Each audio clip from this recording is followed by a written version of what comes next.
exit pole প্ৰকাশৰ পাছতেই শাসক বিৰোধীৰ মাজত প্ৰতিক্ৰিয়া কেইবাটাও সংস্থাই প্ৰকাশ কৰিলে নিৰ্বাচনী সমীক্ষা অসমত নিৰ্বাচনী সমীক্ষাত পুনৰ বিজেপি চৰকাৰ অহাৰ ইংগিত ইয়াৰ পাছতেই শাসক বিৰোধীয়ে নিজৰ প্ৰতিক্ৰিয়া প্ৰকাশ কৰিছে এই মুহূৰ্তত কিছু প্ৰতিক্ৰিয়া আছে প্ৰতিক্ৰিয়া আগবঢ়াইছো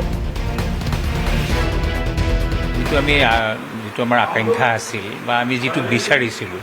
যে অসমত বিজেপিয়ে 90 পৰা 100খনৰ ভিতৰত সিট পাব সেই দিশে আমি আগবাঢ়িছোঁ আৰু যিটো আমি পূৰ্বাভাস পাইছোঁ সেইটো মানে আমি ভবাৰ দৰে হৈছে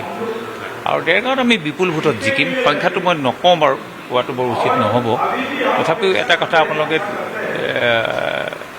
নিশ্চয় আপোনালোকে বিশ্বাস কৰিব যে আমি যিটো মাইক্ৰ' মেনেজমেণ্ট কৰিলোঁ ভোটৰ দেৰগাঁও সমষ্টিত যি আমি পৰিকল্পিতভাৱে নিৰ্বাচনটো খেলিলোঁ আৰু সেই ফালৰ পৰা মোৰ এটা কথা ঠিক যে এটা বৃহৎ মাৰ্জিনত মই এই দেৰগাঁও চিটটো জিকিবলৈ সক্ষম মাৰ্জিন ভাল থাকিল যথেষ্ট ভাল বহুতো টিকেট আপোনাৰ যিহেতু বিচাৰিছিলে তেওঁলোকৰ সহযোগিতা আপুনি সম্পূৰ্ণ সহযোগিতা আছে তেওঁলোকৰ আমাৰ দলীয় ফালৰ পৰা কোনো ধৰণৰ বিসম্বাদ নাই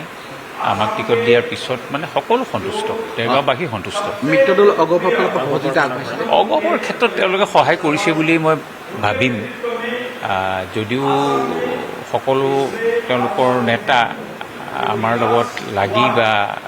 নিৰ্বাচনত অংশগ্ৰহণ কৰা নাই বহু সংখ্যকে কৰিছে এইটো নহয় যে একেবাৰে কৰা নাই বিশেষকৈ আমাৰ অগপৰ জিলা সভাপতি আমাৰ লগত আছে বা ঠিক সেইদৰে ধৰক আন পৰ্যায়ৰ যিখিনি নেতা প্ৰায়বিলাক আছে কিন্তু কিছুসংখ্যক অকণমান আঁতৰি থকা যেন পৰিলক্ষিত হ'ল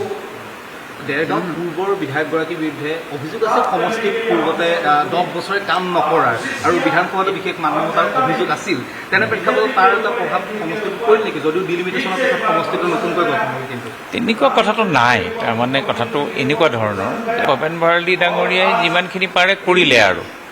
তেওঁৰ কাৰ্যকালত 10 বছৰ আৰু তাৰ আগতো 5 বছৰ তেওঁ কৰিছে যিখিনি সম্ভৱ তেওঁ কৰিলে কিন্তু হ'লেও দেৰগাঁৱৰ ৰাইজ সন্তুষ্ট কিন্তু নহয় কাম কৰাটো দেৰগাঁৱৰ ৰাইজ সন্তুষ্ট নহয় বহু কাম থাকি গৈছে বিশেষকৈ ৰাস্তা পদূলি অন্ততঃ 5-6টা পঞ্চায়তত বিধ্বস্ত ৰূপত আছে সেইখিনি এতিয়া আমি চোৱা চিতা কৰিব লাগিব মুখ্যমন্ত্ৰী ডাঙৰীয়াই মোৰ সমষ্টিৰ শেষৰখন সভা কৰিছে তেওঁ আৰু সেই সভাত তেখেতে আমাক বা ৰাইজক জনাই গৈছে যে মই দেৰগাঁও সমষ্টিৰ ৰাস্তা ঘাট উন্নয়নৰ কাৰণে 210 কোটি টকাৰ এটা পেকেজ আগবঢ়াইছোঁ তাৰ লগতে তেখেতে দেৰগাঁৱত এখন মেডিকেল কলেজৰ কথাও কৈ গৈছে সেইকণো হ'ব আৰু সেইকাৰণে দেৰগাঁৱৰ ৰাইজ সম্পূৰ্ণ উৎফুল্লিত আৰু বিজেপিৰ হৈ ভোট প্ৰদান কৰিছে এতিয়া আপুনি আজি চাগে গুৱাহাটী আহিছে মই আজি আহিছোঁ নাই মই আজি নাযাওঁ কালিলৈ আমাৰ দলৰ ট্ৰেইনিং আছে এই ট্ৰেইনিং মই কৰি সম্পূৰ্ণ কৰি মই উভতি যাম ট্ৰেইনিংটো মানে এই দীনদয়াল এইটো মানে আমাৰ দলৰ তলৰ পৰ্যায়লৈকে মানে কিছুমান আমাৰ সাংগঠনিক ট্ৰেইনিং আছে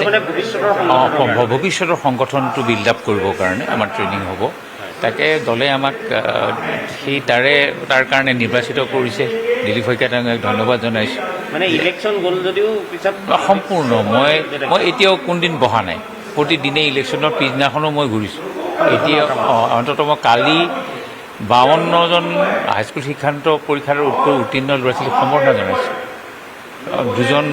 অসুস্থ মানুহৰ খবৰ লৈছোঁ হৈ থকা নাই কাৰণ এইটো এটা আমাৰ দীঘলীয়া পৰিকল্পনা